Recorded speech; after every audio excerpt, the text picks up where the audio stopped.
네, 강프로입니다. 자, DI 보겠습니다. 자, DI는 HBM 장비주입니다. 자, 최근에 한미반도체가 다시 고가를 돌파를 했어요. 고가 돌파를 했기 때문에 HBM 쪽은 계속해서 살아있다. 이렇게 보시면 되고, 무엇보다 하이닉스 있죠.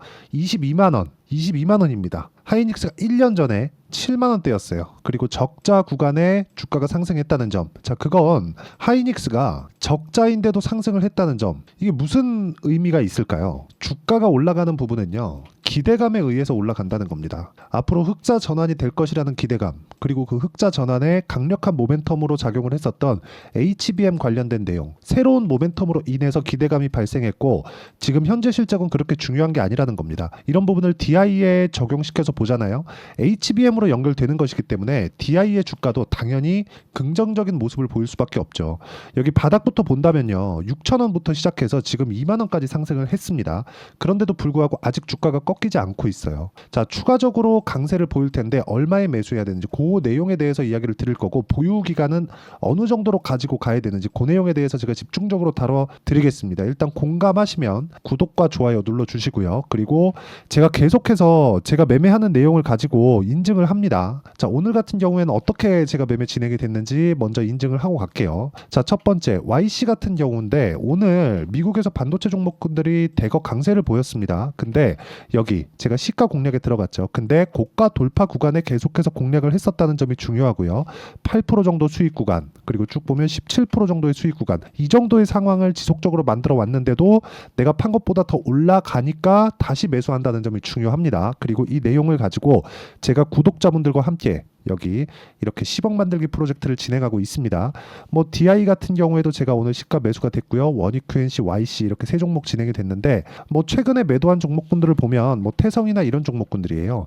내가 팔고 나서 올라갑니다. 그런데 내가 보유했을 때 수익 냈었던 구간은 50% 정도, 2주 안 걸렸죠. 이런 식으로 매매가 진행되고 있고요. 그리고 모두 고가 돌파 구간에만 공략을 하기 때문에 보유 기간을 굉장히 짧게 가지고 간다.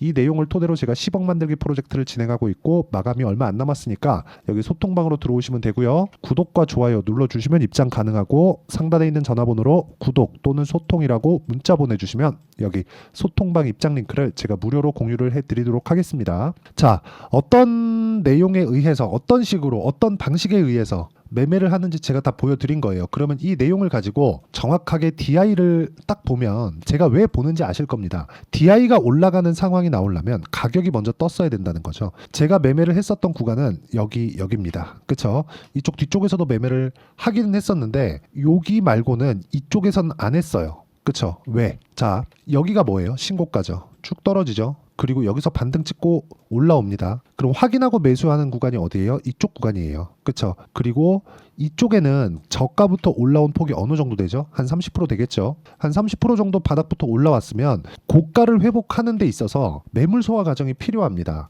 예를 들어서 이런 거예요. DI가 첫 번째 강세를 보였었던 2월과 3월 달, 이때 움직임을 보면 여기 2월 달에 신고가를 만들어 놓고 고가 구간에 대한 매물 소화 과정을 보냈습니다. 그렇게 길진 않았어요. 근데 이쪽 구간에서 우리는 매매를 진행을 해야 됩니다. 왜? 매물 소화하는 과정이 지났으니까. 자, 무슨 얘기냐? 우리는 눌림목에 매수하는 게 아니라는 겁니다. 자, 내용 확인시켜 드릴게요. 이 내용에 대해서 이해가 된다면 다른 종목에 가서도 충분한 수익을 낼 수 있습니다. HBM 관련돼서는 우리가 자꾸 막 추상적으로만 생각하는데 지금 HBM은 공급 자체가 완전히 부족합니다. HBM 때문에 지금 엔비디아의 실적에 영향을 줄 수 있는 그런 상황까지 왔어요. 그렇기 때문에 지금 그런 기대감을 가지고 있는 건데, 이런 내용보다 가격이 먼저 반영한다는 거예요. 물론 앞으로 좋아질 만한 내용이 더 있어야 주가가 올라가는 건데, 앞으로 좋아질 만한 내용에 대한 첫 번째 우리가 지나쳐야 되는 그 단계가 뭐냐? 가격이 올라가야 된다는 거예요. 자, 태성 보세요. 태성은 반도체 파생이라고 보시면 됩니다. 유리기판. 자, 근데 제가 언제 매수했는지 보세요. 신고가, 매물 소화, 매수, 그리고 안 올라가니까 매도. 이쪽 구간에서 나온 게 3% 수익입니다. 1월 29일이죠. 그리고 다시 올라오는 거 보고 매수, 그리고 11% 수익 본 구간이 여기입니다. 그리고 내가 판 것보다 올라가는 거 보고 다시 매수, 올라가는 거 보고 매도했을 때 50% 수익입니다. 이게 6월 10일이에요. 그쵸? 그리고 나서 더 올라가죠. 자, 상한가를 갖고 그 다음에 갭이 떴습니다. 저는 그냥 갭에서 그냥 매도한 거예요. 왜 그랬을까요? 추가적으로 올라가도, 그쵸? 내가 단기간에 이 정도 먹었으면 요거 지키는 게 낫겠다. 그쵸? 그리고 나서 추가적으로 올라갔습니다. 13,000원까지 한 30%더 간 것 같아요. 내가 판 것보다 25% 정도? 뭐 한 25% 내외 정도 될 겁니다. 이 정도 더 올라간 것 같아요. 그런데 이 정도를 더 먹자고 내가 더 보유한다? 물론 내가 고가를 정확하게 알 수 있다면 할 수 있겠죠. 근데 운에 맡기고 싶지 않다는 겁니다. 그렇죠? 자, 그리고 DI도 제가 말씀드렸는데 동일하게 제가 매매한 구간을 이렇게 볼 수 있죠. 매수, 매도 쭉 내려보면 22%, 18%, 그렇죠? 매수, 매도 26%, 이런 식의 상황을 지속적으로 만들어 간다는 겁니다. 그리고 매수, 매도 14%, 그리고 오늘 매수. 왜? 미국에서 반도체가 강했으니까. 그리고 매물 소화를 받았고 반등 확인을 했죠. HBM 관련해서 우리가 어떤 생각을 하고 있나요? HBM 관련해서 우리가 이래서 안 되고 저래서 그래요. 그리고 DI가 뭐 삼성전자가 못해가지고 이쪽 조금 어려운 거 아닌가요? 이거는 그냥 예측치잖아요. 예측치. 예측치를 가지고 우리가 매매를 하는 게 아니라는 거예요. 확정치를 가지고 주가를 봐야 되는 거고, 그 확정치는 가격입니다. 그리고 그 가격을 보는 과정 속에서 우리가 단기간의 상승폭이 많이 나오잖아요. 아까 전에 제가 이쪽 매물 소화 구간에서만 이야기를 드렸었는데, 매물 소화를 하고 난 이후에, 그쵸? 이평선을 보잖아요. 이평선과의 주가와 아예 조작이 불가능하다, 그렇게 보시면 되고, 조금 더 확대시켜서 보여드리기 위해서 제가 DI의, 그쵸? 일반 차트를 가지고 보여드리면, 자, 올라가면 올라갈수록 이쪽 고가 대비해서 22평가의 이격도가 상당히 많이 벌어져 있죠. 종가 대비해서 고가를 따지면 종가 6%, 24% 하면 18%죠. 그리고 여기서 22평가는 13%. 그러면 고가 대비해서 30% 이상이 벌어져 있었다는 거잖아요. 그럼 30% 정도는 우리가 줄이고 간다는 걸 알고 있어야 된다. 이 부분을 좀 기억을 해주셨으면 좋겠어요. 이걸 모르면 주식시장에서 정말 어려워질 수밖에 없습니다. 그리고 이 내용과 함께 이격을 좁히고 있는 과정에서 뭐가 나왔어요? 이평선이 주가랑 만나는 단계는요, 두 가지가 있습니다. 주가가 떨어져서 이평선하고 만나거나 이평선이 올라와서 주가하고 만나거나, 두 가지예요. 수렴의 방법 두 가지입니다.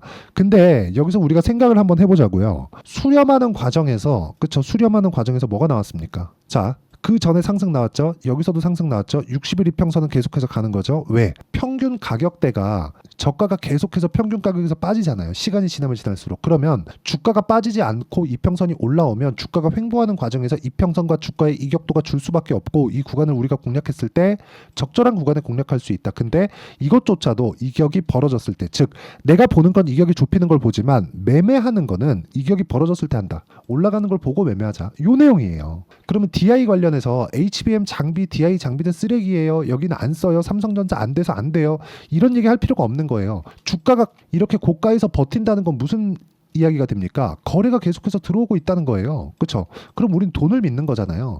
DI가 좋습니다. 그 이야기를 드리는 게 아니라, DI가 제가 계속해서 추적 관찰하고 매매를 오늘까지 했었던 이유는 가격이 버티고 있기 때문이다. 가격이 버티고 있는 종목들을 하자. 예를 들어서 제가 다른 종목군을 가지고 제가 매매한 걸 보여드리면, YC 같은 경우에도 보잖아요. 강할 때마다 한다. 강할 때마다, 강할 때마다, 강할 때마다, 강할 때마다. 그쵸? YC 오늘도 6% 올라가요. 8% 수익 봤어요. 내려보면 17% 수익 봤어요. 또 내려보면 20% 수익 봤어요. 한 놈을 가지고 계속 하잖아요. DI도 하고 YC도 하고. 이것뿐인 줄 아십니까? 두산, 물론 내가 판 다음에 더 올라갑니다. 근데 원전, 두산 오케이. 우리기술, 원전, 매수, 매도 23%. 전기 요즘 강하죠? 재룡산업, 자 내용 보세요. 매수, 매도 어때요? 35%. 이런 정도의 상황을 만들어야 된다는 겁니다. 그리고 이 내용에 대한 부분을 제가 여기 소통방에서, 그쵸? 구독자분들과 함께 10억 만들기 프로젝트를 진행하고 있고, 정확히 제가 500분까지만 모시도록 할 테니까 구독과 좋아요 눌러주시고요.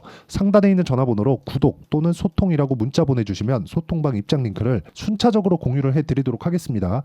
어떤 방식에 의해서 제가 매매를 진행하는지를 다 이야기를 드린 겁니다. 그리고 이 내용에 맞춰서, 그쵸? 매매를 할 때는 확인하고 매매하는 게 중요하고, 확인하는 과정에서 실시간 타점이 필요하기 때문에, 즉 실시간 시세가 필요하기 때문에 소통방에서 제가 계속해서 이야기를 드리고 있는 거고, 소통방은 무료로 진행하니까 여기 상단에 있는 전화번호로 구독과 뭐 소통, 뭐 이 둘 중에 하나 문자 보내주시면 되고요. 자, 그리고 여기서 제가 진행하는 매매를 다 보셨잖아요. 여기 봤을 때 제가 2주를 넘긴 경우가 있나요? 2주 넘어가면 그냥 손절해 버립니다. 그렇죠? 그 손절하는 구간에서 내가 치명적인 데미지를 입으면 안 돼요. 리스크를 아주 가장 잘 줄일 수 있을 만큼 줄여놔야 됩니다. 이 상황에 대해서 맞추는 게 제가 단기 보유 전략이라고 합니다. 2주 안에 수익 전환 시키느냐 손절하느냐, 그 구간이에요. 그 구간에 대한 내용은 여기 DI의 단기 보유 전략으로 내용 준비를 해놨고, 최근에 반도체 종목군들의 가격대가 변동이 심하죠. 그래서 단기 보유 전략을 활용한 DI의 실시간 타점을 제가 문자로 공유를 해드리도록 할 테니까 상단에 있는 전화번호로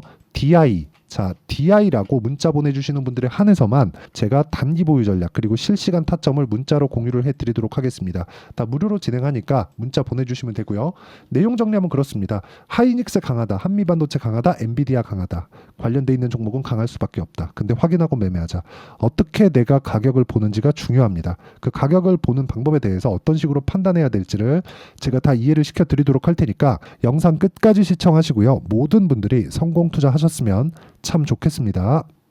자, 24년도가 돼도 여전히 시장은 녹록지 못합니다. 이런 상황이 벌어지는 건 어쩔 수 없습니다. 이런 상황에서도 수익이 나는 종목들의 구조는 변하지 않습니다. 즉 대시세 종목에 대한 구조는 변하지 않는다는 거고, 실제 제가 소통방에서 지속적으로 이야기를 드리고 있는 내용도 대시세 종목이나 시장 주도주를 공략하는 건 철저하게 가격 분석을 하라고 이야기를 드리고, 가격 분석 이후에는 이슈에 대한 파악, 그리고 이슈를 파악하고 나서는 다시 내가 얼마에 매수할지 그 타점에 대한 부분을 지속적으로 언급을 하고 있습니다. 자, 근데 생각해 보세요. 시장이 굉장히 어려웠습니다. 어려운 상황에서의 어떤 종목들이 강했냐 보면 반도체와 그리고 바이오입니다. 자, 실제 여기 보면요.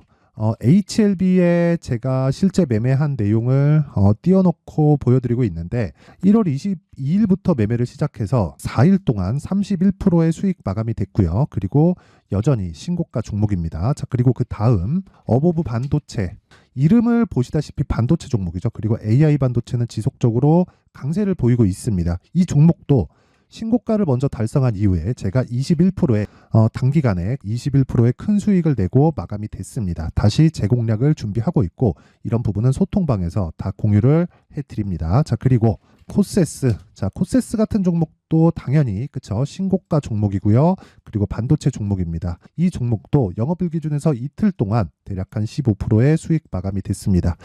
내용을 한번 보시면 어떻습니까? HLB를 포함해서 뭐 30%, 20%, 뭐 15% 이런 식의 수익이 지속적으로 발생하고 있는데, 이 세 종목 모두 다 신고가 종목이고 1월 달에 시장이 약세를 보이고 있는 구간에서도 강했었던 그런 종목입니다. 특징점이 하나 있는데, 그 이슈에 앞서서 가격이 먼저 반영했다는 거죠. 그렇게 제가 가격을 먼저 보고 이슈에 대해서 파악하는 이유는 결과적으로는 큰 시세를 먹기 위한 사전 준비 작업입니다. 실제로 큰 시세를 먹기 위해서 사전 준비 작업을 했을 때 여기 레인보우 로보틱스 127%, 그리고 ISC 98%, 그리고 한미반도체 97%의 큰 수익을 내는 상황을 만들 수 있습니다. 어떤 식으로 소통방에서 진행됐는지, 그쵸? 그 상황을 제가 이야기를 드린 건데, 이런 상황도요, 당연히 신고가를 공략했을 때 가능한 겁니다. 자, 그러면 이번에도 마찬가지입니다. 그쵸? 정부 주도의 코리아 디스카운트 해소 방안이 2월 달에 발표를 하고요. 그리고 2월 달에 발표된 내용을 토대로 주가가 움직이는 게 아니라 이미 움직인 내용이 있죠. 실제 이 내용은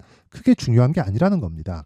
실제 움직인 내용을 보면, 자, 기아차입니다. 실제로 12월 달에 신고가를 만들어 놓고 정부에서 입김을 불어 넣으니까 순식간에 기아차를 포함해서 현대차 같은 거대 기업들의 주가가 2주도 채 되지 않아서 40% 정도의 큰 시세를 냅니다. 자, 그러면 우리는 어떤 종목을 봐야 될까요? 이슈를 파악해야 되는 것도 맞지만 철저하게 가격에 맞춰서 매매를 해야 되는 게 당연히 중요합니다. 정부가 주도하는 정책 방향이 있겠죠. 그 방향에 맞춰서 우리가 종목을 찾을 필요가 있다. 자, 그러면 답이 나왔습니다. 정부가 주도하는 방향에 맞춰서 제2의 기아차를 찾는 게 지금은 중요하다. 근데 정부 정책의 방향에 맞게 가자. 그랬을 때 앞서서 제가 보여드렸었던 내용인 여기 레인보우 로보틱스 127%, 그리고 ISC 98%, 그리고 한미반도체 97%와 같은 수익을 낼 수 있습니다. 물론 시간에 대한 부분은 최소 2주의 시간이 필요하고요. 그리고 최장 3개월 안에 끝내야 됩니다. 자, 기아차의 시세를 보셨던 것과 같이 2월 달에 정부 정책의 방향이 결정되고요. 바로 3월 달이면 시행입니다. 자, 그러면 우리는 거기에 맞춰서 당연히 종목을 찾아야 되고, 제가 제2의 기아차를 찾아놨습니다. 제가 아까 전에 소통방에서 이야기를 드렸었던 내용 다 공개를 해드렸는데, 그 내용처럼 종목만 받고 싶다 하시는 분들은요, 상단에 있는 제 전화번호로 대시세, 자, 대시세라고 문자를 보내주시면 정부 정책의 방향에 맞는 종목을 모든 분들에게 무료로 공개를 해드리도록 하겠습니다. 자, 제가 원하는 건 채널 성장이 목적입니다. 자, 그래서 구독과 좋아요 꼭 좀 부탁드리고요. 모든 분들이 정부 정책에 맞는 방향으로 매매를 이어가서 큰 수익 보셨으면 좋겠습니다.